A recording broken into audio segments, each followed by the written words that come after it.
So, Charles, should we explain to Jesse the elaborate pre-show stuff that we do? Yes. Oh, please do. Oh, yeah. I mean, he's... Okay, welcome to When Will It End? It's a movie podcast. Keep it. Don't fucking cut this out. It's a movie podcast. We watch the movies. Don't laugh over this. This is serious. This is the intro. We watch the movies. We watch the movies. We watch all of them. We start with one. We then follow sequentially from the first through an entire series of films. We have, of course, arrived at a little movie I like to call... I actually keep forgetting what the fuck this one's called. Well, it's because... I've been calling it Fast 7. I don't know. Is that it? Well, they did the same thing Furious 7. Yeah, they did the same thing as last time, where the title card is actually different than the marketing title card. Wow. So it says Fast and Furious 7 when you watch it, but when you actually get the Blu-ray or pirate it, it says Furious 7. Wow, this is the shit you don't get in other podcasts. So, Jesse, you're coming in. We're going to introduce you in a second, but you missed that I am. Terrific. I have been. Hey, Jesse, shut the fuck up for a minute. Yeah. I'm gonna take a step back. Jesus Christ. Yeah, I know it's like, oh, I'm gonna swing dick. I'm the new guy. But you know what? We have a system here. Okay, Charles, now you talk. Trust the system. I've taken on the onus of two tasks while watching the Furiousverse. The first is chronicling and analyzing the use of the word family. And that's been causing some problems. The second, which I sort of really took on last episode, but it's my new work, is to really try to figure out the titling of this series. I've wanted to say take it on the anus for 2 minutes now, and I waited long enough. All right. Did you say taking on the anus? I had to say it. It was sitting there. Yeah. You don't leave money on the table when you street fight. The street always wins. Go ahead. Sorry. Yeah. So we'll probably talk about the titles a bunch, but yeah, why don't we? This is the 7th. Is this the biggest series so far? 7. I think it might be the biggest cultural phenomena ever at this point. I fucking was sobbing at the end of this movie like an insane person. Oh yeah. Oh my God, Jesse! Holy shit! Shut up. We haven't introduced you. Jesse. Guys, I know I'm being really rambunctious. This is fucking crazy. He's worse than your brother. Oh, hold on. Are you recording, motherfucker? Are you recording? Wait, guys, I haven't been recording. Hold on, let me record. Stay where you are, Jesse. I'm breaking the 6 feet barrier to kill you. Can we just talk for a minute about the part where Vin Diesel's holding a shotgun in Jason Statham's face? That scene I'm transfixed by that moment. I know we should work for it, but oh my God, that's the craziest thing that's happened. Wait, are we gonna follow the long history of podcasting and introduce our guest? Oh yeah, or not? So Charles's guy Jesse. I don't know, whatever. Yeah. Hey guys, hi listeners. This is Jesse. Jesse, give us your vitals, height, weight, circumcision or not, blood type. 6 feet away from you at all times. Topical. Yeah. Because of the coronavirus, because of the outbreak. What's your blood type? I'm on this show really because much like these two people, I have also watched this movie. Yeah. That's all you need to get on this show. That's good. That's what it takes. You have to watch the movie and then you get on the show. I brought in Jesse. I don't even know. Hold on. I don't think we have to be married to this whole having seen the movie thing. I don't know if that. Josh, I knew this was going to happen. We start recording remotely 2 weeks, and you're already bailing on watching shit. Hold on. This is just like the real deal. Oh, the cars in this one were crazy. You see those cars, guys? Yeah, you saw that one? Oh my God, they were so good. Oh, they were so fast. Over 230 cars were destroyed in the making of this movie. Yeah. Oh. Paul Walker died in the middle of making it. But Jesse, that's right. what's your Paul Walker? Give us the je ne sais quoi of it all with you, Jesse. What's the flavor? Are you a smoky paprika? Are you the sharp bite of the nutmeg? Walk us through it. I like to think of myself as just a nice big jar of adobo sauce that you find in the Goya aisle. Nice. By the way, I'm currently in the Goya aisle. Stay far away from that. Okay. I don't like that. Charles has gotten awfully anti-Semitic over the years we've worked together, and it's nice. I feel like I met him and he started off very anti-Semitic. It's only gotten worse. It's only gotten worse. Is he worse now? Well, I mean, off mic with Josh. He'll be like, Josh, can you call? Didn't your uncle produce this? And I'm like, Charles, no. It's because I'm Jewish and fucking. It would have worked in person. Of movies. Like controlling the media. Yeah. Okay, forget it. Yeah. Mile a minute. So everybody knows about it. You're the adobo sauce. Charles hates Jews.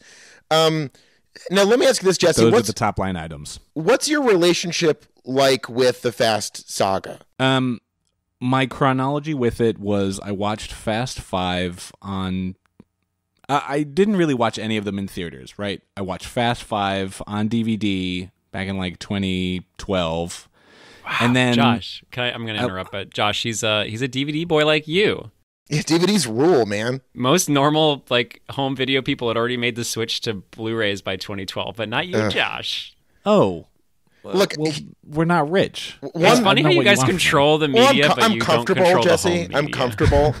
I would never spend the money on a Blu-ray when a DVD works just as well showing the film. I'm with Frugal Jesse. When they explained that you had to buy a new thing for it, I was like, I'm out. I already have the one thing. You guys, you saw the intro little movie that had the line in the middle of your screen. Oh, God. And it had on one side the DVD quality. And on the other side, it had the Blu-ray quality. This is Charles's idea. This is his idea of good content, where it's like, well, the naming conventions of the saga, and of course, when I saw the specs, the tech specs on Blu-ray, I knew I had to upgrade. Yeah. Yep. That's accurate, folks. All right, that's been the show. Jesse, I'll catch you next time. I was trying to come up with a cum joke, but I wasn't fast enough. The onus anus one really... yeah. You just... That's gold already. But yes, okay, so you were a latecomer to the saga, Jesse. Yes, and so the second one I saw was Furious 7. I was like marginally aware of the series as it was coming out. And then I saw Furious 7 with Charles in theaters, just as on a action movie whim, and our good friend Derek DeLauro was also there. And it was such a groundbreaking... It was like no experience I've ever had, honestly, in a movie theater. I know we're going to get into it, but... it just means so much to me now. And now, as far as I'm concerned, the rest of the Fast and Furious saga revolves around... There are planets revolving around the sun that is Furious 7. It is, in my view, the culmination of everything. God. I'm so glad you said that. Wow. There are 10 movies, 9 planets, and the sun. That's 10. Wow. We can make our own Furiousverse in reality. A solar system. It's great that Jesse's bravery is matched only by Charles's accuracy of detail. Yeah. And I appreciate it. Everyone brings that to the table. What's funny is that I base maybe 30% of our friendship I associate with, maybe more actually. I'm just gonna 80% of our friendship is based around Fast and Furious, and for some reason I thought you were super into this series when we went to see it. But it's I watched the film and I became into the series and it's funny that you say that about the friendship, because now, granted, at this point when we're recording this, I haven't heard your takes on Fast 5 or Furious 6. Stop dating the podcast, Jesse. Excuse me with the naming convention. Please stop dating the podcast. This is Shrek 3 all over again. Jesus Christ. The third. But this movie is about friendship. The whole thing, the family, the connection with other people, with other men. We got to get into it. It's definitely, this was, I don't want to throw any salt on the fire here. This was an awfully sexist installation of the series. As much as I love this movie, I thought there need to be Ramsey's a hacker, but she got ass. It was Jesus Christ. That was so flagrant. I thought that was the thing. Oh, yes. I feel like this is the 7th version of this movie, and it started off as sex. Lynn took over, and it became the most sexist iteration of this idea. And Juan is sort of inheriting this, and I think he has to pay tribute to that sexism, but at the same time have another character come in and be like, okay, come on, guys, what the fuck? And I don't know if it works, but it's that's one of the things that happens when you make a movie in what was the first one? 2001? 2001. When you make a movie back then when literally no one gave a shit about misogyny and sexism in Hollywood, and then you're still making movies to that crowd. And I think, it's not great, but it's I think Justin Lin did a much worse job of that. I like that James Wan upped the upskirt ante to present a skirt that is barely an operational skirt to begin with. Which begs the question: is it an upskirt? That was happening in the prior movies, though. No, I know, but in the other movies, I think that's been in every movie. No, but Lynn works a little harder to get those upskirts in 3, and this one, the woman's skirt doesn't even cover her butt. So is it even an upskirt? It's like from any angle that the camera hits exactly the skirt, you can see is like from above. You can still see her butt. Yeah, somehow. Yeah, her genitals somehow are visible. a downskirt, an upskirt, downskirt. I love that British TV show. Upskirt. Oh wow, that's pretty good. Josh is already ready to kick me off the show. So Jesse, what's your deal, man? You know, if Charles did die, I would digitally replace him. Oh my God! I just get Philip and graft some fucking existing footage of Charles onto Philip it. would just to be like Charles's siblings. Near you. Philip would like literally let you graft my tattooed skin onto his skin in a very painful procedure, just to be a part of this show. Wow, that's horrifying. Yikes. Hey, shout out to Caleb and Cody Walker for carrying on Paul Walker's body shape. Oh, they used 2. Well done. They used 2 walkers. Yeah. How many walkers does it take to fill the shoes of Paul? At least 2. Yeah. And a team of stuntmen. Well, of course. They're called the in the credits. They're listed as stand-ins, and they're the only 2 people listed as stand-ins. Wow, interesting. Which we know is patently false because this is a multi-million-dollar Hollywood movie. They all had stand-ins. Weird. Yeah, they spent some money on this one, huh? They did, and they made it all back and then some. What this movie was amazing to me is that they managed to make it look like a dollar store DVD action movie, and yet the most expensive possible version of it. Because so many of the props are like people holding like folders with like "dangerous bad guy, he's no good" or whatever, like in like all caps written on it. And I love that shit. Like all the details. The phone app. Oh my God! Yeah, the Dom's phone app, phone location locator device that he just glances at. When is that? When he gets when the the reason. Okay, bomb blows what up. we find out in this movie, which is so psychotic. Understanding the chronology of these films, in the middle of this movie, the call that Statham gives Dom from Tokyo is what lets him realize that Han has been killed and that the crate on Paul Walker's doorstep is a bomb, and he knows this because there's an app on his phone apparently that detects the location of any incoming call. It is amazing. I'm so glad you brought that up because this is, I feel like this whole series so far has been using 3, which they sort of was like the fucked up bastard, not related member of the family that they sort of had to agree could come to Thanksgiving. And absolutely. Every other movie was like, Han's like, oh, he's alive in this one because we want him to be in the movie, but they keep reminding us that he's going to die. And what a perfect way to like fucking bridge that gap is to have that moment be a part of this movie. And we are now back. We're locked into real time. Yep. And we don't have to like be concerned about, wait, is this before 3 or after 3? We're now like very secure in where we are in the franchise. And it gives Han's death meaning. Yeah, that's part of why this movie is so central to the whole series, because in 6, in all of these other movies before, we're all over the place, and then in 7, it all bottlenecks beautifully. Well, Jesse, I'm happy you brought that up because it's something I was thinking about watching these movies. What's so fucking funny? What's so fucking funny, Charles? I just know where you're going, baby, and you don't know what I'm doing. You don't know me. You don't understand me. I can see you. We have a real Roman. I'm excited to find out. We have a Roman wait, dynamic. Charles, what do you think he's about to say? What do you think he's getting to? You want to go on the ride? Okay, so I might edit this out just to give Josh his thunder. No, leave it in. Leave it in. Go ahead. Are you going to talk about El Corona? No, I'm not going to talk about Corona. Oh, idiot. My favorite part of this movie is when Kurt Russell hands Vin Diesel a fucking bottle of Corona and he grabs it with his entire fist by the bottleneck. Sick. Yes. That's how a man drinks a beer. Is that how you hold a Corona? According to the god of Corona, yeah.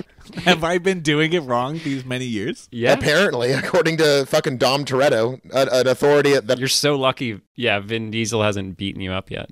Oh my God, Kurt Russell's in this movie. Okay, just shut the fuck Josh, up. I interrupted shut you. I'm going to edit that all out. Sorry. Don't fucking worry about it. Okay, cool. Mute Jesse. Can you do that? Mute Jesse. Turn him off. He's I'm kidding. off. Jesse, stick around. He's not even going to be in this episode. This is just for us. This is just for us, Josh. Go ahead. Okay, great.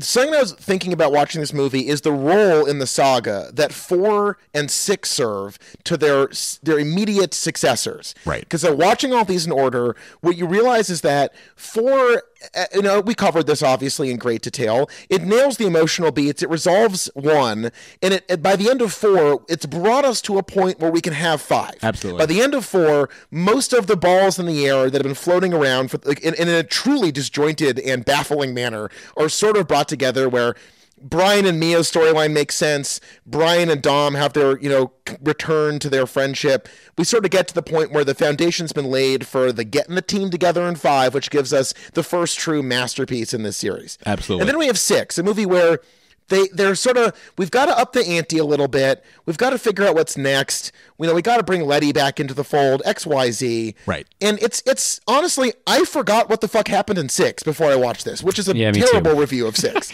We watched it a week ago. I have no real idea. I must say, both 4 and 6, first of all, I totally agree with you.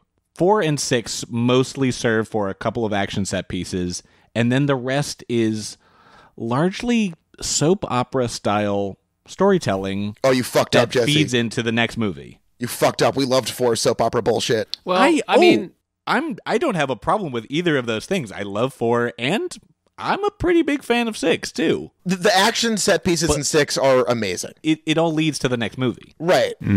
It's something about the style and the vision and the emotional beats. They need a deep breath in between the truly meaningful installations, and I think it's time to open the door in 7 here. But I'll open by moving my pawn forward.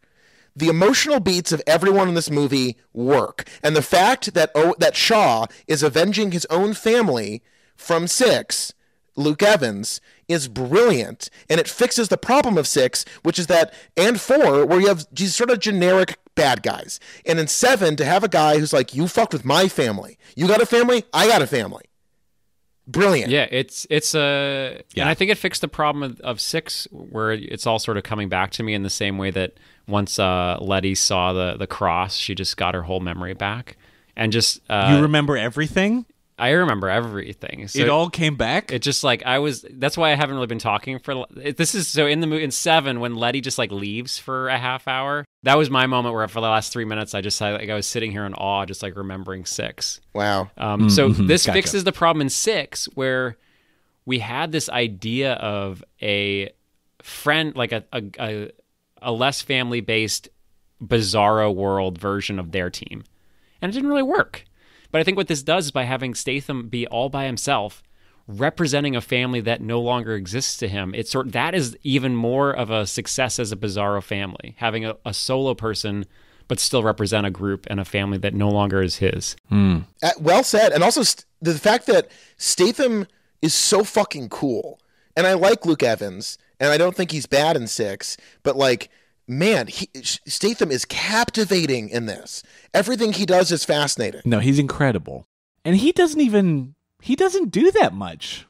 No, he just relentlessly pursues them and is cool. Yeah, he's the Darth Vader of the movie. The fucking opening scene is incredible. It's just the opening credits, and it's the opening scene incredible.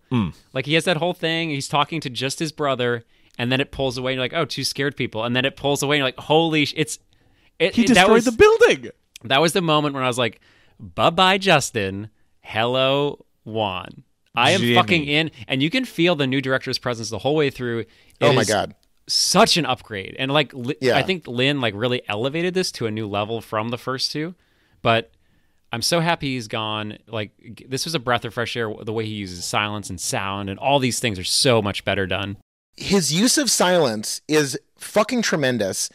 In one of the innumerable scenes when a car is hurtling through the stratosphere, when it cuts out and we just hear the birds chirping, that shit was exceptional. It felt like springtime. It did feel like springtime. The camera work in the first Hobbs Shaw fight, when he has the camera following the action kinetically, flipping over and rotating and getting occasional these sort of fisheye kind of I just thought it was this. It's I'd never seen a fight before in this series until that fight. Well, but I will say that for the action and for the fist fights specifically, this is the first movie, and it's because Jason Statham is your antagonist. There hasn't been there's no personality to any of the fight scenes because there's no ideas really, but now that you have like the idea of Hobbs versus the idea of Shaw, and then you like get the wacky camera work also in there. The whole series was missing an antagonist. 1 through 6 really don't hit it. They like start to get it with Luke Evans, but not. That's an interesting point. Like again, this brings it all together. Because I think 1, 2, 3, 4, 5 are like there's nothing compelling about the villains. Yeah, they're like we liked 2. I think 2 is like a really nice villain, but very different. Yeah, very different. He's very quiet and like almost believable, and we sort of like the way that Roman and the villain had a sense of respect for each other, and like he was much smaller, and it worked for 2 because 2 is a much smaller movie. Well, as we discussed, two feels like a 90s movie, and this movie, again, as the series like lurches forward into the 21st century, the advances from film to film are getting like unbelievable now. I really like halfway through this, I was like, this is really good, but is it Fast 5 good? And by the end, I was like, absolutely, this is the best. I'm gonna fucking blow up the whole thing, Charles. This is the best one we've seen so far. God. We keep doing this. Yep. We need to maybe just ask the question right off the top. How can I hold my tongue when I behold a thing like Fast 7 where I'm crying on my couch in my sweatpants on a weeknight? And this is, I mean, you usually do that, but this is a special sort of tears. Well, it was a focused kind of crying, not just the general buckshot kind of whatever. You didn't add these to your little tear jar that you keep on your bedside table. These just you left them. Well, can I explain? You earned them. Let me explain the emotional context of watching this movie to you absolute fucking idiots. I think that'd be great. We're all separate from each other. Normally we watch them together. The news came through today, and I'm going to date myself. The Dead & Company summer tour was officially canceled today, which is very sad to me. And 2, I've been working on a bit on Facebook where I was posting a lot of Linkin Park stuff, ironically, because I thought it was funny. But then people were like, "No, fucking Linkin Park rules." So I started like listening to and reading all the Linkin Park lyrics, and I was like, "Oh, Chester, man, Chester died. R.I.P. Chester." And so it was like an emotional day going into this watch, you know? Damn, man, that is such revisionist history. Like what, liking the Linkin same Park? People, yeah. I mean, Linkin Park was so just shit on by like every critic, most people who just weren't into new metal, NU metal, yeah, new. And now to like be so reverent, I agree, of the group since Chester committed suicide. Wait, when was this? Who's Chester? I don't know anything about this band. He's the short-haired gentleman who sings really high. He's the emo singer. There's the rapper suicide like a couple years ago. There's the rapper. You guys sing one of the songs. One of the best Linkin songs. Josh, 2, 3, 4. One thing I don't know why. It doesn't even matter how hard you try. Keep that in mind as I'm trying to remind myself. It's all I know. Time's a valuable thing. Watch it fly by as the pendulum swings. Something. In the end, it doesn't even matter. I had to fall to lose. Right, That's Chester. In the That's end, Chester? it doesn't really matter. That's Chester. When did he kill himself? He's not the rapper. He's the singer. Right. When Mike did he kill Shinoda himself? is the rapper.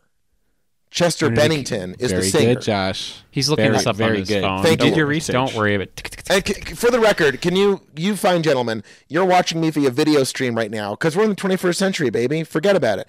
Was I using a lyrics sheet to effortlessly recite those lyrics to? I literally saw it reflected in your pupils, and No, your pupils are like millimeters a on my minute screen. ago, I checked Chester's name. I didn't do that when I was doing it. This is bullshit. This is the revisionism. When did he kill himself? Why did he kill him? Why? Jesus. No, when? Let me go to Why? Wikipedia. Look, Okay, thank God I don't have to explain to you why he killed himself. Well, He while was Josh sad. is looking up when, can you please tell me why, Jesse? I frankly I couldn't. No, but you say you're a friend of Chester's. Okay, so I never said that. he took his own life on July 20th, 2017. And it's my birthday. And that was 2 months after. Well, you have two things to celebrate after now. Chris Cornell. Chris Cornell killed himself 2 months before, so it's probably a related thing. They were friends. Oh, it's like the serial killers copy another serial killer. No. It's a copycat suicide. Yeah, you got it. Sure. Yeah. Okay. I guess in Charles talk that makes sense. Let's go with it. And that So really when- hurts me because I was a big Audio Slave fan, and this really was a tough month for me. I did like when Letty was like the vows that Josh is going to copy word for word when he gets married. when you die, I'm gonna die. That was like some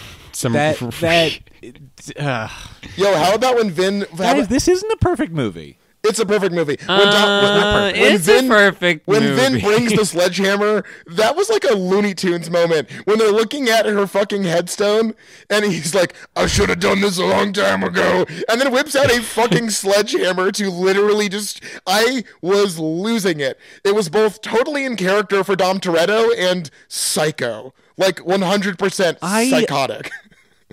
I have to say, I was really pleased with the story and the direction at that point when he did not actually break the tombstone, because I feel like in a worse version of this movie, she walks away and then he does it. Yeah, but the fact that he motion. just stands there with the sledgehammer and has to kind of contemplate what he's doing with the sledgehammer in a graveyard by himself, which is funny because because was a nice little moment. That's the lightest thing he carries in the entire movie. It's sick. He's pulling out enormous wrenches that Cars. do not work That on fucking any part. piece of. He's like if Whistler was completely useless, basically. But I want to talk about this for a minute because it's part of the magic of this movie. That scene is so okay. So there's a story I heard a long time ago. It's my favorite thing a director's ever said. But the great Bobcat Goldthwait, he was like, in some movies, if someone mentions that they fucked a dog, it's like a joke that's like a toss-off joke. In my movie, the whole movie's about, oh my god, like I fucked a dog. What does that mean? Like, what is my life like? And what I like about this movie is that the stupidest parts of it, like Letty's coma, like fucking Han's dad, like all of the parts of this that should be the stupidest, they lean into so hard and embrace so full-bodied, where this plot device that is both hackneyed, stupid, and nonsensical, they're like, no, let's deal with this. And like, how strange is it that they both choose to do that and that it works as well as it works? Yeah. No, and that's there's no other way to do it. You brought up soap operas earlier. I think this plays heavily into a soap opera style storytelling, and the only way to do it successfully is to fucking own it. And for me, this movie is very strange because I was texting Josh about it while we were watching it. It's like this movie is the movie where, and I think it makes sense given Paul Walker's death, but I feel like they took that attitude of having a character be dead, like having to play with not having everyone around all the time and sort of sprinkling it to everyone. So you don't actually even feel Brian's absence because The Rock's absent for most of the movie. Letty decides to go and figure out her life for a half hour. Right. Roman's fucking dangling in the air for most of the big scene in the movie. So I don't know if that was intentional or if it was just something they felt out, but you are missing people all the time. And I think it actually has a very resounding emotional impact. Absolutely.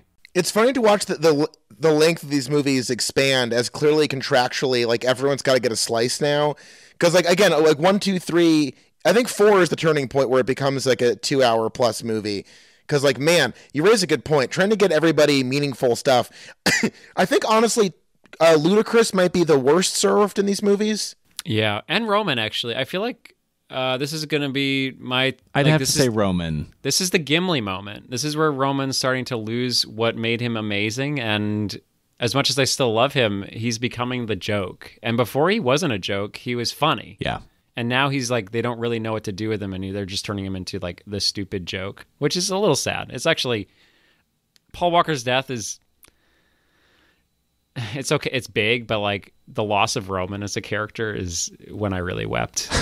Yeah, because when you get a taste of Rome, you want to go back. Yeah. But for Tej, right? For Tej, his big moment in the film is when you think he's going to get beat up. And in fact, for the first time, he dishes out some martial arts on an unsuspecting prince bodyguard. Who might be a prince. Who may be a prince. Yes, I think that's how that system works, is you are all princes and then you become bodyguards, and as the princes are knocked off, you become the head. But it's a very... In Abu Dhabi, yes. That's not how it works. Right? It's not I right, saw Charles. that on a chart in the background. That is one of the tomfoolery, scenes. my friend. You are fabricating something. No, but I'm sorry. There's the main there's henchmen. They're all Yeah. princes. Everyone's a prince. Ronda Rousey. Yo, Ronda Rousey, though. Fuck, dude. This movie had the best... We got a little taste in the last one with Haywire Lady and Raid Guy. Yeah. And they upped the ante with Tony Jaa and Rouse. What was her name? Ronda Rousey. The Rouse. The Rouse. It's great how you hold these people in such high regard that you refer to them as the high wire lady, Raid guy, and the raid guy. haywire lady. I mean, I remember them. Of I don't course even you know do. their names. I don't know their names. But like Tony Jaa is like a huge part of this movie. He has more time than The Rock. He has more time than Letty. I love that they actually use these people that in some other movies like fucking Star Wars 7, forgive me, but they brought in a different raid guy and they didn't even fucking use it. Are you mentioning J.J. Abrams' The Force Awakens? Yes, Star Wars 7. Wow. You've seen it, Jesse, right? I have, and I was very excited momentarily in that movie when the raid guys showed up, and then they didn't. They like immediately got eaten by aliens. Hey, JJ, why don't you watch a little movie called John... Hey, quick note, J.J. Abrams. Hey, Jage. I have one quick note. Bust out the notebook, Jage. When friggin' John Wick's 3 has him in there, those guys are in it for like 2/3 of the movie or something. They're the only scenes I really remember that closely from John Wick 3. Good notes. JJ, did you get that JJ, one? get the friggin' raid guys in 2/3 of the movie. Okay. Wow. Can you imagine a raid in space, Raid 3 in space? We've been talking about literally all I dream about. Yes, I can think about it. Hold on. I got a bit for this. Space raid. I got a bit for this.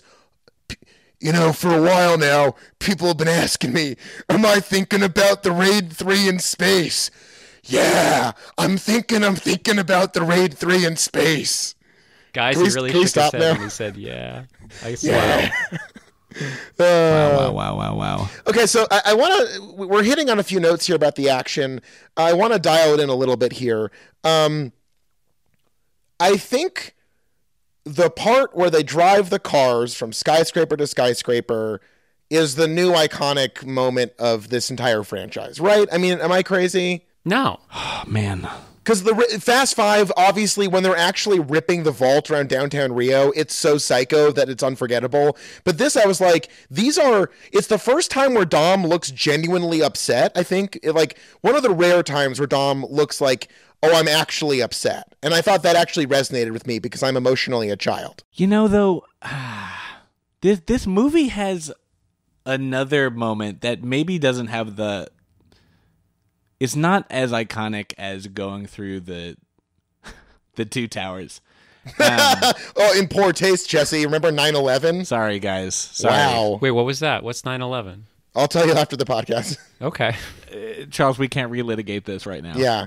I say it happened. Jesse says it didn't happen. It's a whole thing. We'll get into it. Oh, wait. I've heard about this because people keep comparing a disease to a terrorist attack Oh, the for some COVID reason. outbreak? Yeah. For some reason, people are constantly talking about how a probably U.S. government set up terrorist attack. Okay, we're going to dial it back in. We're just going to... Thank you, Jesse. Jesse, do you understand that my job... turn really quick. Jesse, I do not appreciate this. Now I'm getting ganged up on my own fucking podcast. This is like that porn I just watched before recording. We're moving forward. So the car going through the towers.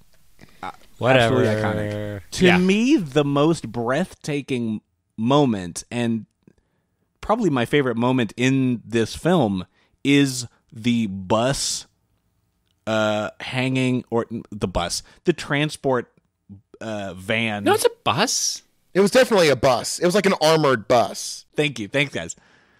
Hanging off the cliff. Paul Walker goes out the door at the bottom and then like runs along the top of it and then grabs onto Letty's car, which is drifting into like just to the edge of the cliff. That's pretty psycho. I will never never forget that as long as I live. Yeah. It's nice that we have these moments that we'll never forget.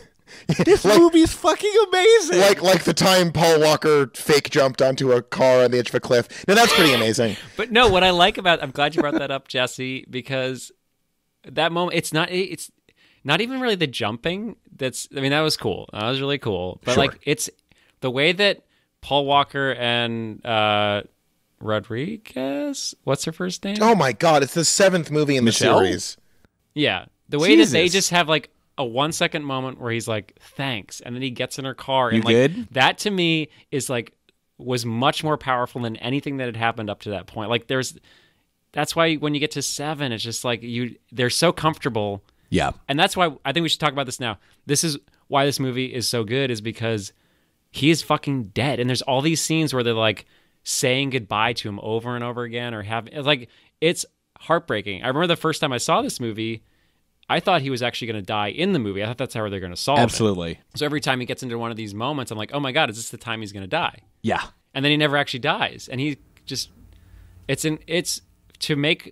they did what they had to do, and they did it perfectly, as though his death was like a part of this movie. Part of me does wish that they'd gone the other route and fucking Carrie Fishered him through the whole movie and into the next several movies. Oh yeah, because that movie was so good. Dom, we've got to race the car. Like, wait, can you lie on this mound for the next 40 minutes under a blanket? I think that JJ did a pretty good job, but let's not. Hey, we're not here to talk about the critically beloved Fate of the Skywalker Girl. We're here to talk about this one. Yeah, no, I mean, the way they choose to sundown Paul Walker's role in this is devastating. I was like more upset than I possibly could have imagined just a couple hours ago. It is so fucking sad. So wait, you actually didn't say this. This is your first time watching it, Josh, right? Okay, so for some reason I've seen parts of this movie, but not all of the movie. Like, I think it's a TV thing where I watched the prison breakout. By the way, the plot of this movie is stupid. We're not going to talk about the actual plot. When they bust Ramsey out of the bus, for whatever reason, who remembers?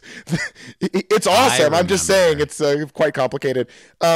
That sequence I'd seen before because, yes, as Jesse astutely pointed out, who can forget the moment where Paul Walker leaps off of a thing onto a speeding car on the edge of a cliff? It's very special. Yeah. But actually, I want to dial in on that scene for a minute. I want to get back to Paul Walker, but we're on that topic. We'll get there. We'll sing that later, and we'll get I think back we to got to close the episode with Walker. I mean, it's we'll play that. I mean, I could probably talk for the entire time just about the way Paul Walker exists in this movie. Yeah. Like that's 3 hours of content. You know what? Other podcasts have done it. Yeah. We don't need to. Look, we could. We're going to spend time talking about birds. About chirping, 9/11. We can talk about 9/11. We can play the Wiz Khalifa song "See You Again" and sing it together. That might be nice. So please, you've all talked about how you saw this. I just watched this with my steady Amy. Oh my God, and she'd never seen it before either. You're steady. What? You're steady. Why We've decided on steady. We don't like partner because it sounds too Brian Wilson over here. We don't like wife because I don't know who would be the wife. Are you married? I think I want to be the wife. No, but well, then no one's the wife. Yeah, it's a that's not a problem. Issue. Josh, I think you're wrong. I think I can choose to be a wife. I mean, yes, but you'd have to be married first, and then you can be whatever you want. But it is a title that is conferred to one who is married in the eyes of God. We decided on steady. Because is this the first time this is coming up on the this podcast? Is crazy. This is crazy. I say it to everybody. Oh my God. I introduced her to my mother as my steady. My steady. It's 20 fucking 20. You introduced her to me, and I immediately was on board. Yeah. I was like, I got it. It's only when Josh comes in and like crashes reality. But that wasn't recorded, and this is being recorded, so it's different now. I'm not one of these hippies who just embraces everything. We have rules in society. Okay, the two wives sat on the couch, me and Amy. We watched a movie. Thank you. The two of us as wives watched a movie together. We had previously her only interaction with the Furiousverse is seeing Hobbs and Shaw at an art house movie theater in North Carolina. Or no, sorry, Virginia. Mm-hmm. I mean, honestly, I found that movie very pretentious. So that's a good good setting for a 2-room, like Amherst Cinema, smaller than the Amherst Cinema, showing Hobbs and Shaw, which is incredible. So they were showing like Showa in one theater and Hobbs and Shaw in the other one. You're not going to get me on this again. I know it's not the dog thing. I know. We're playing the hits, Jesse. Stick around. And the only other thing that she's done in the Furiousverse has sung that song, the Wiz Khalifa other guy, at karaoke. Ooh. Surely you speak of the immortal bard Charlie Puth. Yes, I was Puth. That'd be a Puth. That'd be a Puth right there. It's a Puth joint, you can tell. It's got Puth written all over it. Amy took Wiz, I took Puth, and it was beautiful. I hit those high notes like a loon, and she kept that beat down. What do you think Dom's karaoke song is? Corona. Do you think it's Corona? Yeah. The song Corona. Is that a song? No. No, Dom doesn't sing. Dom does not sing. All right. That's a good take. I think that's a good take. He's the guy who like sets everybody else up at the bar and like sits by himself and is like, yeah, He's that everybody guy. else is happy. And then that's someone good. comes over. Someone comes over and goes, Dom, what's the matter? He goes, I'm just thinking about how we're a family. And like, yeah, you've said that 20 times tonight. What's up? Are you okay? Okay. I want to get back to that scene really quick because we've been tracking Right. this long-running thing, Jesse. And Charles, you've been on the show before. You know this. Dom Toretto is many things: a leader, a father figure, a brother figure, a friend, a sex daddy. icon, a daddy. He's thick. He's apparently partially in the employ of the highest echelons of international security. Kurt Russell. Are we just out of curiosity? Oh, are we going to get to that at Yes, all? of course we're going to get Okay. to Kurt Russell. We both have matching thing tattoos, you psycho. Also, are we going to get to Jaimin Hansu? Shut the fuck up, man. Holy shit, yes. Wow, we let this guy on our show for this 20 movie minutes. has everything. This is Yeah, going to be a long episode. Listener, buckle up. It's going to get ready for the ride of your life. Dom I'm Toretto gonna is take a many line things. from this movie. Yeah, This might be a time to Jesus. put on your helmets. Yeah. Or as Hobbs says in 5, put on your thunder pants. Okay. He does? He Or says something also in this stupid. movie, Daddy's got to go to work. Dad's got to go to work. Cars don't fly. Cars don't fly. That was the best part of the movie. Cars don't fly. Yep. Rip. Dom Toretto is many things. The thing that he is the worst at. Can you list them again, please? Oh God, where to start? He's a thick daddy. He's a father figure. He's a brother figure. He's a sex symbol. He's a mechanic. He's a criminal. He has the access to the highest echelons of international security. Kurt Russell's his friend. CGI robot. You missed CGI robot. He is many things. In Bloodshot, Yes. he has nanobites in his blood. It's so cool. Well, I'm sure we've all seen Bloodshot. I've seen it. I haven't seen it. Ooh. I'm not big no. not holding my breath on Bloodshot. Okay. The thing that Dom Toretto is very bad at is his single purpose of planning heists, because the heist in this movie is yet again ill-conceived, nonsensical, dangerous beyond any comparable scheme. It is all of their schemes are this: we get close to the thing we want, and then someone hurls themselves out of a vehicle onto another Wait. vehicle. You forgot about harpoons. Okay, there's various to varying degrees of technological sophistication, a harpoon device. And then the person, here's the hard part, grabs the thing, which is in this case a person, and then just jumps off the other thing. That's the plan. The plan is we throw someone on and they jump off, and that's the whole plan. Mm-hmm. And then this is the 7th movie. It is the 7th movie. Dom talks about it. He says, the first time I met you, buddy, you were jumping onto a train. You're jumping onto That's true. shit. They do call that back. They have a heart-to-heart about jumping onto stuff, and it's really beautiful. And I want to just be the person who says, Dom, it's not happenstance. These are your plans. You keep making this happen, man. You made me jump on the But train. they keep working. But here's the thing. Oh, God. He gets it done. By the skin of his teeth. Yeah. They're surprised by so many things over the course of that heist. By Tony Jaa, by gunfire, by cliffs, by all the things that you're like, how is this not accounted for? And it's funny because all the villains that they go up against are like, they fucking know everything. They plan for everything, and these guys just fucking come in and fuck up. They do what they do And best. it's still- They improvise. Yes, they're like the jazz. Josh. Here's the Like thing the about Jazz being Fast and family. Furious. It's kind of like jazz. Yes. It's kind of like the music You jazz. have Jazz Family versus, in this case, a solo soprano. Who will win? Fucking Jazz. In the last one, you had Jazz Family versus German march theme, Nazi theme song. Who wins that? Fucking Jazz. Did you just call Jazz Luke Evans a again. Nazi? It's offhand there? No. Gaston himself. Oh my God, can you imagine fucking Sleeping Beauty versus, not Sleeping Beauty, the Beauty and the Beast versus Fastverse? Gaston? What the fuck did you just say? What are you communicating? Sorry, I fell down the stairs earlier. I don't understand. Charles, you may be having an episode. Okay. Yeah. I was editing a pink thing all day, and now I'm just seeing blue all day. It's crazy. Oh, no. That Oh, explains boy. a lot. But it's as though everyone's like, you should use a blue light filter on your phone and on your screen. I just looked at pink for 4 hours, and now I have a blue light filter on my whole life, and it's For free. really something. It's really something. Wow. That's great. You see what I deal with, Jesse, on like a weekly basis? It's only weekly, yeah. Pretty wild. Well, I was looking at pink all day. So yeah, ill-conceived scheme. I would argue, even over 7 movies, this is still somehow one of the stupidest things they've ever done successfully. And you're right, they pull it off. All credit where credit is due. If I were Ramsey, I would be like, get me the fuck out of this group. You guys are part of the fact that Dom's plan is simply to crash the car off of a cliff. Twice. And then he is brilliant. praised for that by his peers. Yep. Yeah. Like, the classic, you drove the car off the cliff, and works every time.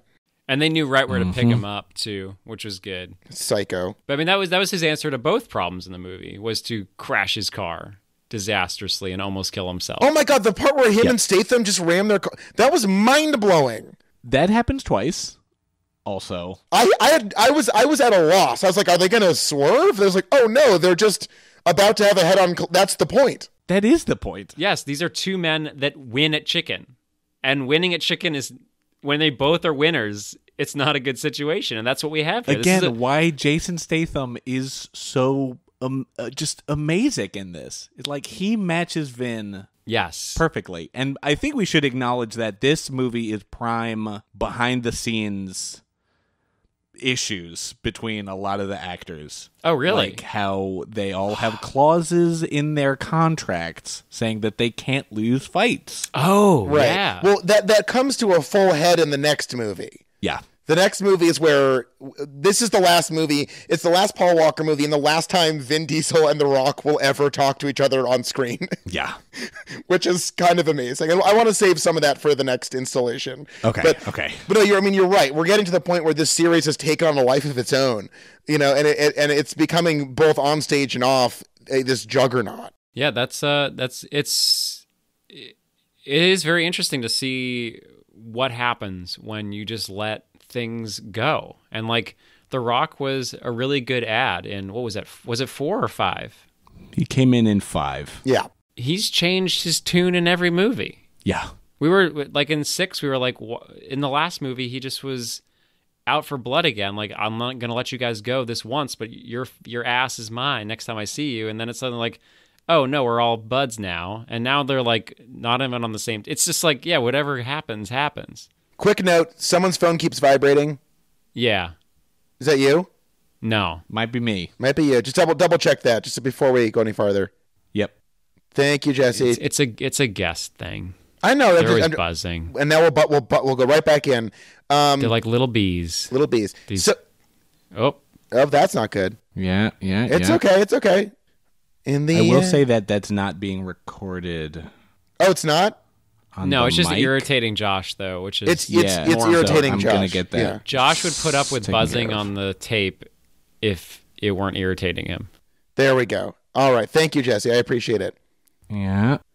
Okay, so are you fucking with me? Gonna go away. Are you Or fucking is it with just me? Gonna keep.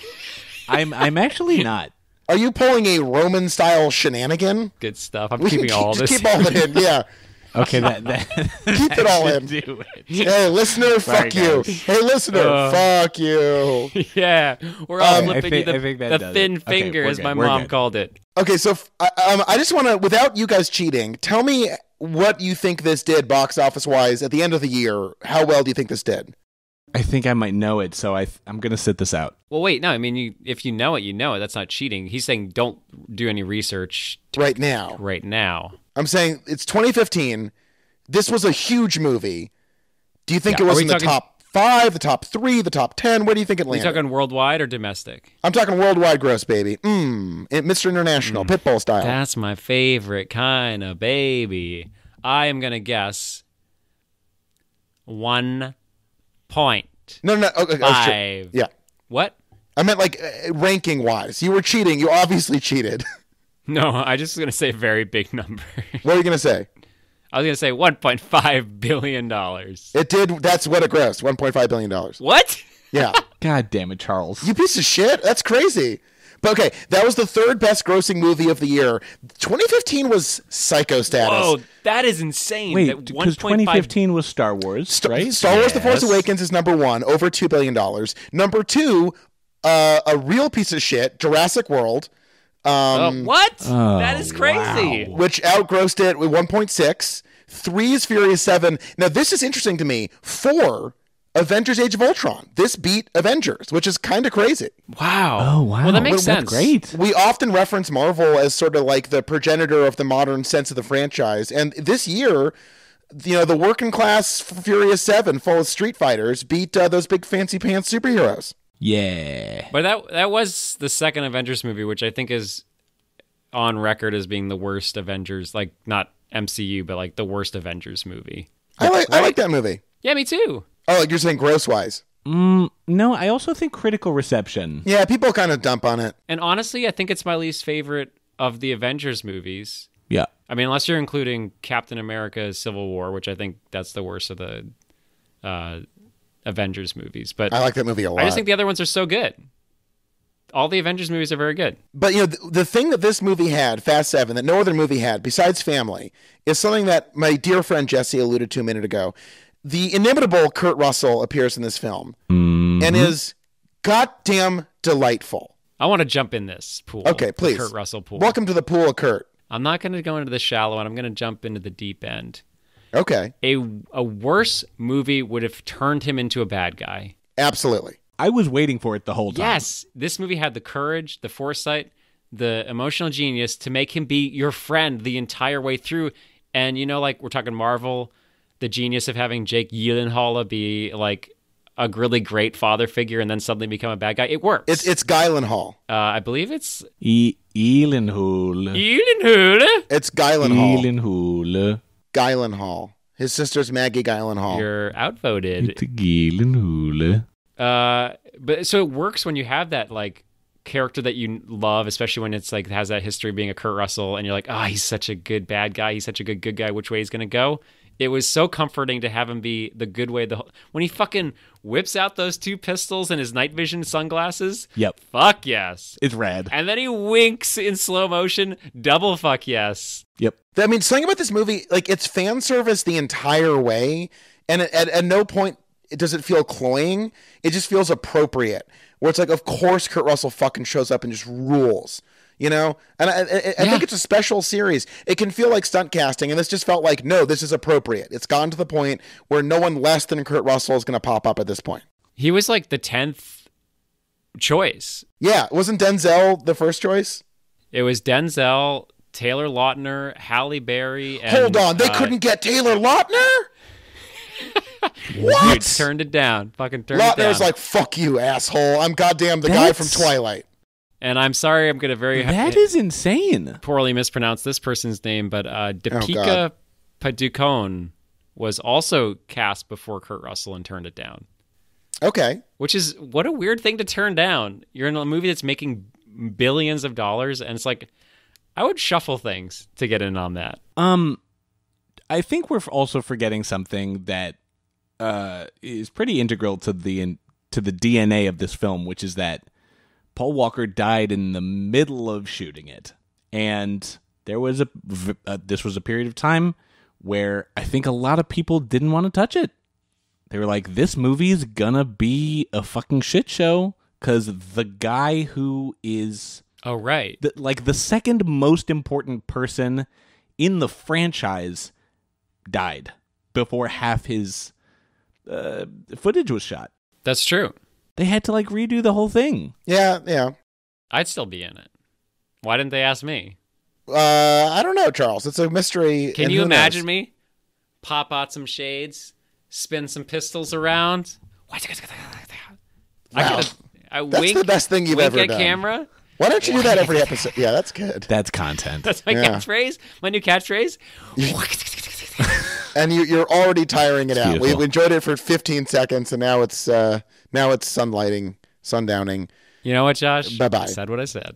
I said what I said. That's pick one. You know what I mean? Just drive me fucking crazy. Okay, I'm going with.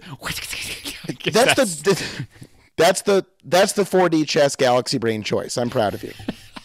Thank you. I cannot imagine Taylor Lautner in this movie. That's kind of blowing my mind. He lacks honestly. charisma, and Kurt Russell's performance is 99% charisma and 1% the script. His IMDb photo looks like a realistic sex doll of a vampire. Lautner. Yeah. Yeah, he looks like a bloated corpse. Well, with respect. I think a trim, fit bloated corpse.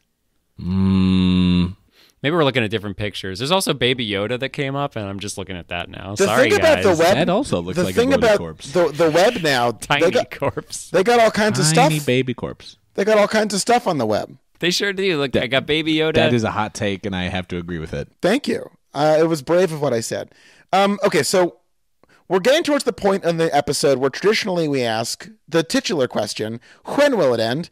And I think, Jesse, because you're the noob in the hot seat, we're going to throw it to you. Jesse, at this point, 7 movies into this franchise, a movie that we've been gushing about irritatingly now for the better part of an hour, are you asking yourself, when will it end? Or are you wondering, but is there more?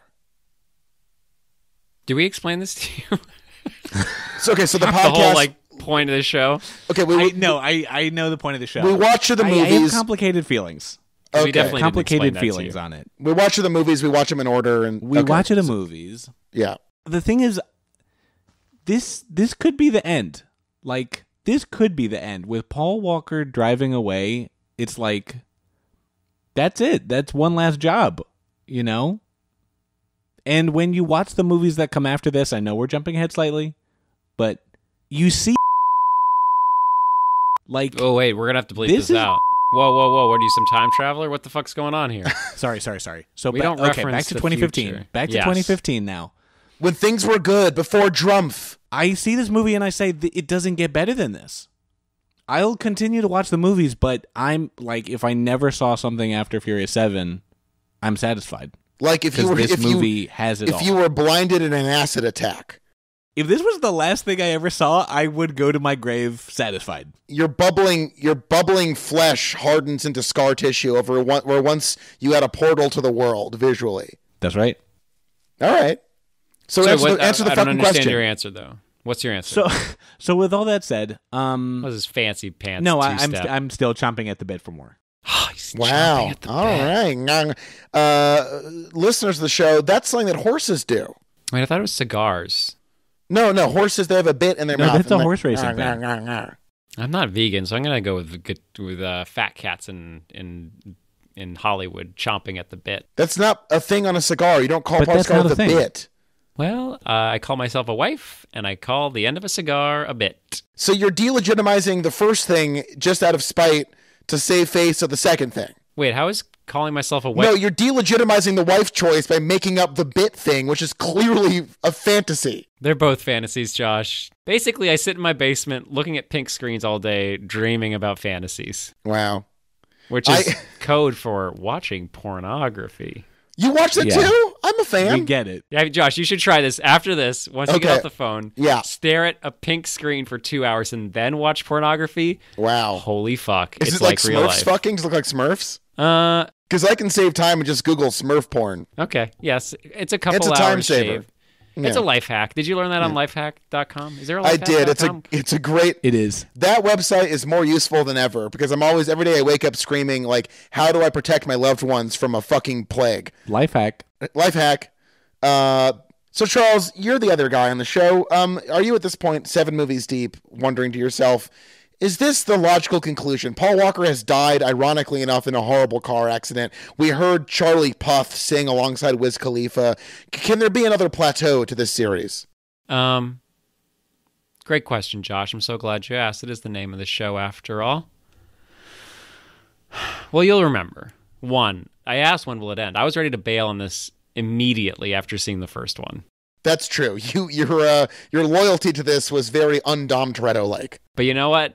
For the sake of the cast, I stuck through. I watched 2. I was like, it's pretty good. Went 3, 4, 5, 6, 7. I have never asked it. And you know what? Jesse's making some great points. This is... For me, I want to say this. This movie would be nothing without the death of Paul Walker. I mean, that's not true. It would be something. It would be a very good action movie. But the death of Paul Walker elevated this to a point where it became a mesh of reality. It became its own meta installation of the real world mixed with an action phenomenon soap opera. And that somehow made it be, for me, one of the greatest cinematic experiences of my entire life. Mm-hmm. The scene on the bench, on the beach, they're not on the bench. They could be on a bench. I don't know. The scene Are on you the beach. thinking about the end of Avengers Endgame? When they're on the bench? Yeah. Yeah. No, Yeah. I don't think I will. It's me, old Charlie America. That I movie lived my is whole weird. life, even though early in the movie you said we couldn't, but I did it because I'm Captain America. Oh boy. Oh. Were you saying something, Josh? Yeah, I wanted to see where that went. That was gold, man. Why'd you stop? Oh, That was okay. I'm sorry. Don't mind us. Oh, don't mind me. I'm Stretch. Charlie Boy America. I'm I doing play the my bugle every stretch morning. symbol. What's this? More. More. No, Okay. you good? Oh Okay. boy, it's me, Charlie Boy You're- America. He's always I put on my surprised. You're a pants. guy. I Oh, Jiminy. Yeah. On the beach when they do the push-in shots and all the members of the family looking at Paul Walker's brother happily playing with his son. That was pretty. That was heartbreaking. Yeah. So for me, we talked about this at the end of the sixth one. It set up the seventh one. It was everyone's back. We got everybody back. And the seventh one, oh, fuck, Paul Walker dies. So their response was beautiful. And then we have this ending moment where they focus on this as a changing point. They even say, like, oh, it's going to be very different after this. And for me, I see that as an end to a series. I see this as a changing point. We're no longer maybe in the Furiousverse anymore. We are in somewhere else. We're like, how do you go on from this?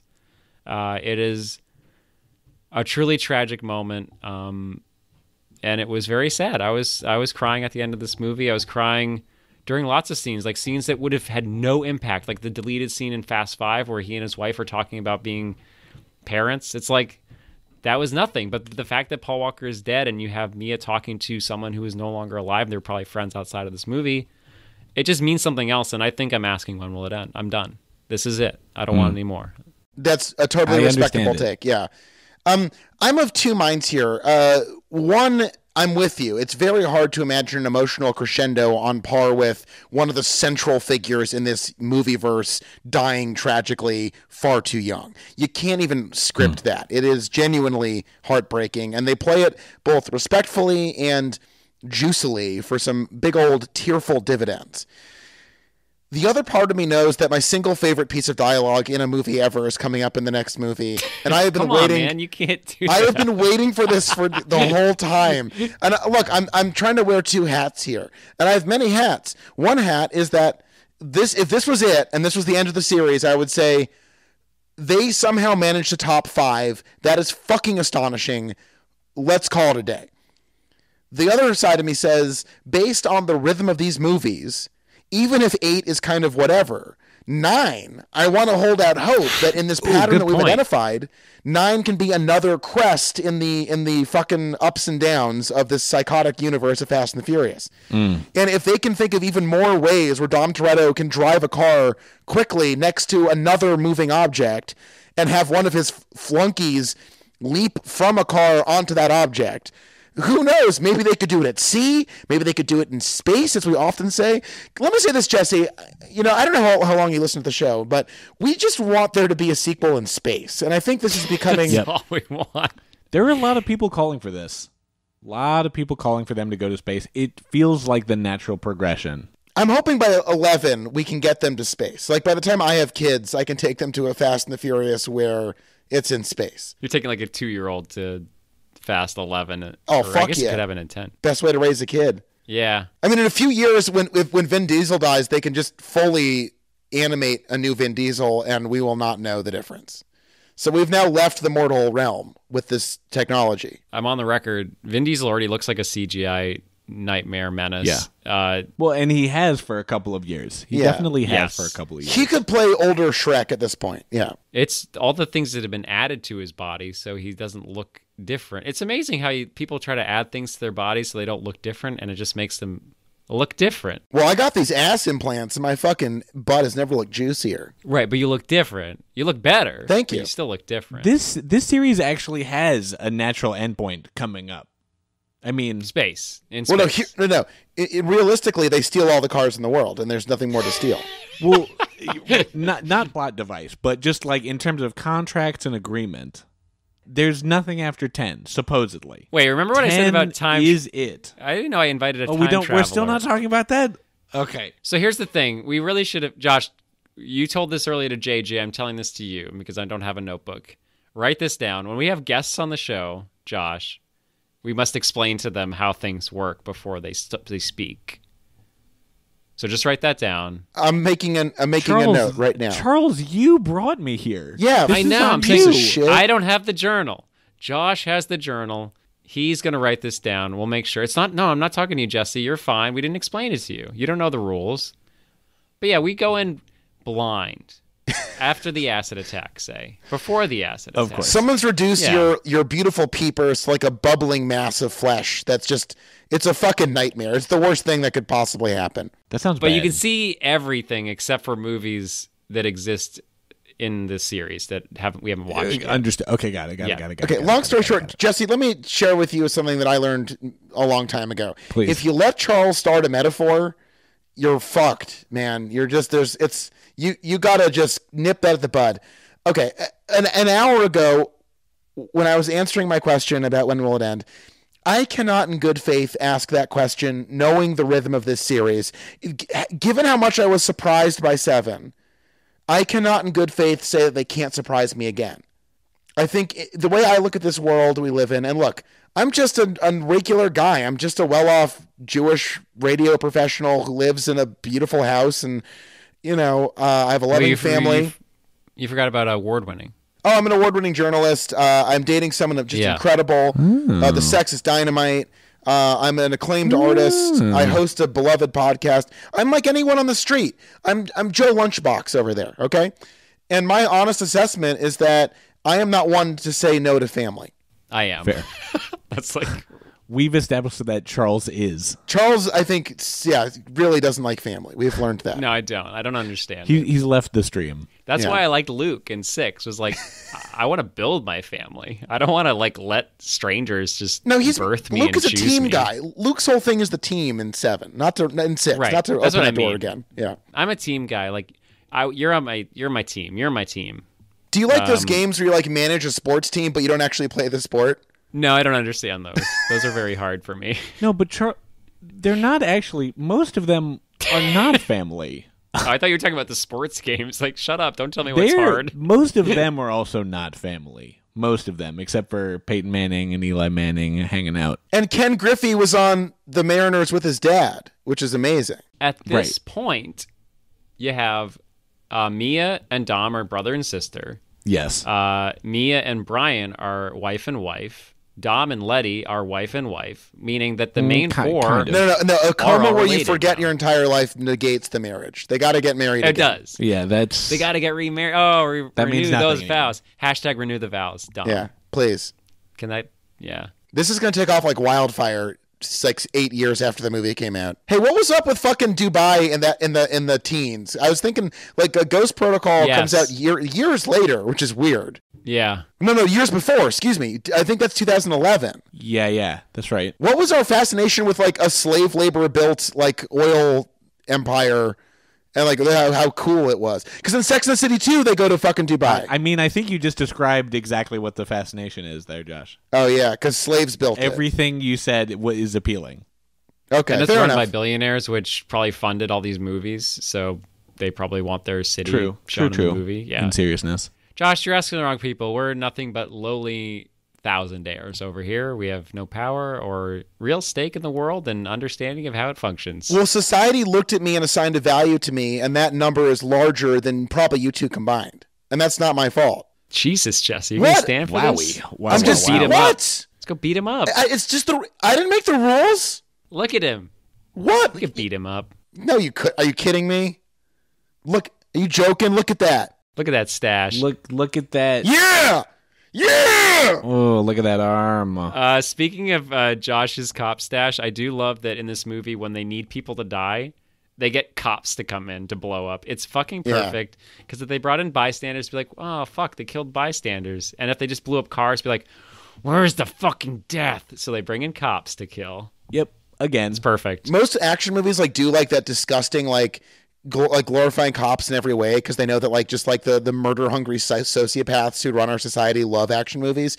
But in this movie, it's so cool because everyone's an outsider criminal that the cops are generally speaking vilified as much as possible, except for Hobbs, who again is fascist pornography. But yes, I like in this movie that, like I was like they blew up a cop with a missile and like the main characters are like this is just blow up the cop. Who gives a fuck? Yeah. It's like Reservoir Dogs for a minute. And it isn't even like blow up the cop. It's like there's for 5 minutes there's no one to blow up, and then a cop. It's like a red shirt. A cop car shows up. You're like, oh, that guy's just gonna get blown up because no one gives a shit about immediately. fucking police. Fuck the police. There's no humans in those cars. Yes, they're just police. Bye bye. Bye bye. Bye bye, cop pig. Bye bye. Bye bye. Bye bye. Okay. Oh, man. Well. We still haven't talked about Jem and Hansu. Oh yeah. So We don't have this, time. We don't have time for that. Let's just briefly say that he is in all movies now. He's in every movie. That guy's got to be very, very wealthy. Well, I mean, hey, that's Serenity money. Probably fucking pays out. If you're getting Serenity money, Wait, Josh, you got to convince Jesse to watch Serenity. Have you not seen Serenity? no, I have, and I thought it was so bad. Listeners, Where'd you give it on Letterboxd? buckle up for the next 2.5 hours while I describe the plot of Serenity. Oh, my. The finest film. Look, Jesse, here's all I'm trying to say here. I'm not saying Serenity is a traditionally successful movie. Very little of it. So you're not saying that? I would not argue that Serenity, if an alien came to the planet Earth and I had to show it a movie, I don't think I would start with Serenity. Would it be in the first 100? Probably not. But the first 500, maybe. You know? I think you'd be in the first 10. Honestly, it should be in the first 10. Can you imagine the scenario? Why are you showing the alien the best movies? Jesse, let me tell you something about the love between a man and a woman. When they fuck in the pouring rain, when they're fucking soaking wet and fucking, and it sucks, and they Wait, and is they that the one fucking that happens in the tin shack? no, it's in a boat. It's in his fucking it's on the boat. boat. Okay. That is the single grossest sex scene ever shot, and it is amazing.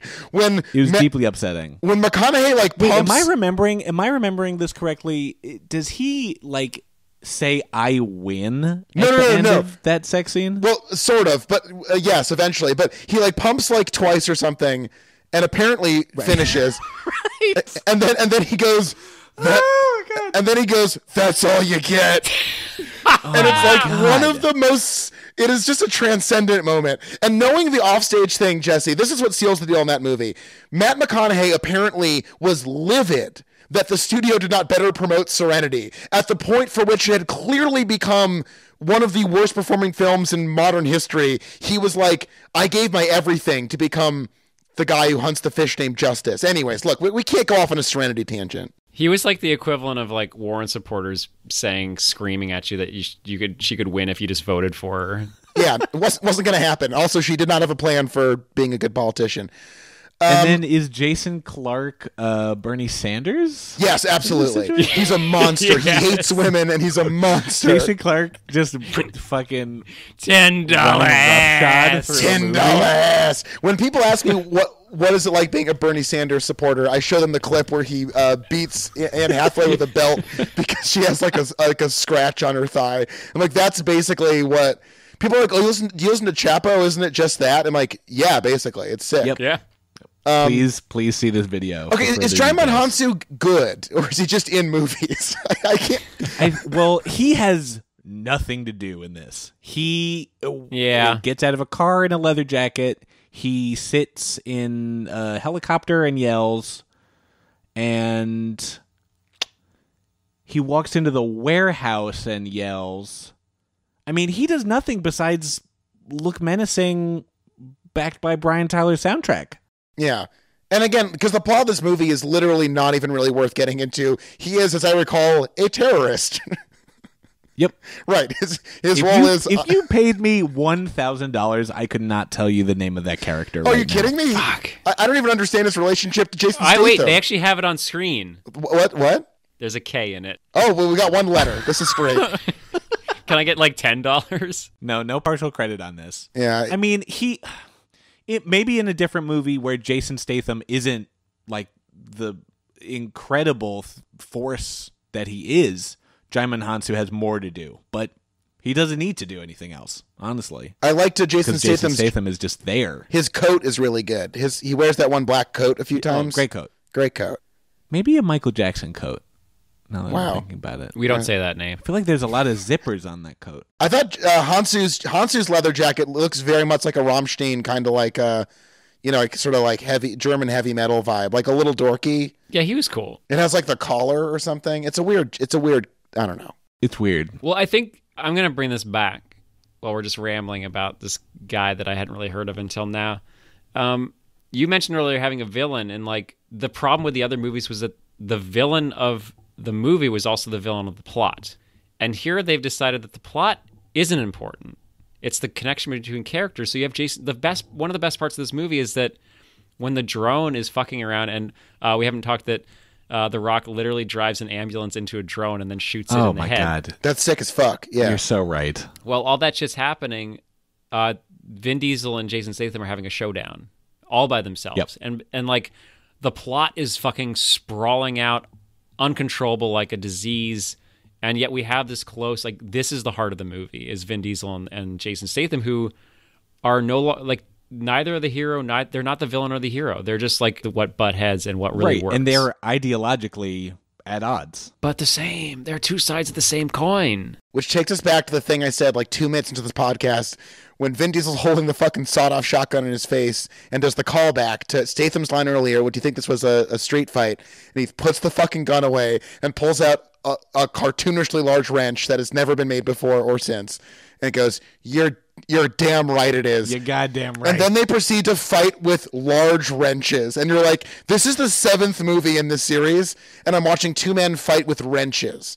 This is the best We've gone on series. air multiple times. Self-proclaimed busters over here. I'm not sure if you're a buster or not. I think you're a buster, Jesse. I think I probably am, if you look at the definition, yeah. I feel like us trying to say that wrench is probably unrealistically useful for fixing cars, but I would love to have a gearhead explain to me what that giant wrench is actually for other than busting heads. Well, Is that when the buster and the gearhead combine? It's a great prop work. That's all it is. yeah, shout out to the prop master on this. I do want to just say that I think it's important we acknowledge that Vin Diesel, as we close out the episode, I just want to share this with the boys. Go reactions here. Vin Diesel said famously, "Furious 7 was for Paul. The fate of the Furious is from Paul." Now, what do you think that means? That's gibberish. Because Paul Walker was dead when they made the next one, so I'm not sure. Nonsense. It's weird to me that the two people not asking when will it end are responding very cynically to this, where I'm open and full of heart to this one. I think that's really lovely, and I think that's why I'm asking when will it end, because they were really good friends. They started together, like the Fast and the Furious 1 was what got them starting acting, basically. And like for him to be like, I recognize that 7 is a very special thing. It closed out this person's life. And basically everything after this is just a gift from this man that I love and no longer get to see every day. I think that's really beautiful, and I think that's why 7 works so well, is that that is what you get. You get all this bullshit, you get some of the best action sequences ever made, like 40-minute sustained action sequences, which are incredibly difficult to pull off. Yet the heart of it is watching a man, all these people mourn the loss of a friend that's like so important to him in real life, and I love that quote. That's a really beautiful thing to say. It's maybe the most beautiful thing Vin Diesel's ever said. Okay, Jesse, I'm going to throw it to you. I mean, Charles, don't get me wrong. I mean, Don't cut this, Charles. Leave it in. I'm just thinking, practically, What did probably Vin Diesel mean, Jesse? Paul mentioned some sort of bot device that shows up in 8. Oh, you to think it's Vin. very literal? I think it's very literal. I don't know. I think you're selling this short. I think Vin Diesel, like, The scene where Paul Walker attempts to save Vin Diesel's life is one of the most strange, meta, heartbreaking moments of since the Lumiere brothers shot that train or whatever. I quite agree. Okay, well, I can no longer hear Jesse for some reason, so I'm just going to share a quote from the movie, and then we'll end the episode. Wait, no, we got to do MVPs. We got to do MVPs. Oh, MVP. I can't hear Jesse. Wait, really? I could talk about this movie for another hour and a half. God, I hate this shit. This is the worst part of COVID for sure. Yeah, definitely. Wait, you can't hear Jesse. This is it. Yeah, okay. Jesse, give your MVP. Who's the best person in the movie? Paul. I'll tell you what he says. He said you Paul. translate for me. This is good. Jesse, tell our listeners and Charles something. I can hear Jesse and Josh. Josh can hear Charles. Jesse, who can you hear? I can hear everybody. What the fuck, Josh? I can't hear You're the odd Jesse. man out. Oh no. I didn't hit anything. Oh dear. This sucks. All right, well, I'll translate. Okay, This is good. okay. This is Charles, good. if you'll be a Yeah. go-between at this point. Yeah, this will be great. Yeah, I'm Paul loving it. Walker is the DNA of this movie. Also, he's doing Okay, he's some still great talking. acting. He has amazing beats. Paul. He said Paul. He said a lot of other things, but I'm just going to say Okay, Paul. great. Well, yeah. Thanks, Charles. Yeah. I'm in agreement. Paul. Not just because he died. Yeah, no, that's why. Just because he died. Because honestly, you know what? I'm going to take a different... I appreciate the Paul Walker, but I'm going to give this one to Vin. I think fucking Vin stood up. There's a huge hole because Brian is the fucking personality of these movies for me. Josh loves Dom for some reason. I think he's a emotional black hole. The Letty shit worked. I do too. He said he does too. Letty shit worked. The Brian shit worked. Vin stepped up and he fucking nailed it. This is his best performance of the series so far. MVP to Domaro. Domero Murbadobodo. Well, fuck both of you. I'm gonna give it to Jason Statham. He shows up and takes the entire thing to another level by being such a fucking badass. The series needed someone like him to sink their teeth into, and he gives us a big old bloody steak of my British bad guy is, and you're like, oh, what is he even saying? This fucking loser. What a good episode we did of the show. I want to close out with a quote, and if you guys get emotional, please, you can cry on mic. It's okay. Yeah, I know. Thank you. I almost did earlier. Shut up. I used to say I live my life a quarter mile at a time, and I think that's why we were brothers, because you did too. No matter where you are, whether it's a quarter mile away or halfway across the world, or dead in heaven, you'll always be with me, Dom Toretto, and you, Brian O'Connor, you'll always be my brother, you crazy son of a bitch. You were also fast and also ever so furious, and I will always miss you, and I hold you in the highest regards, and you married my sister Mia. Goodbye, I'm Dom Toretto.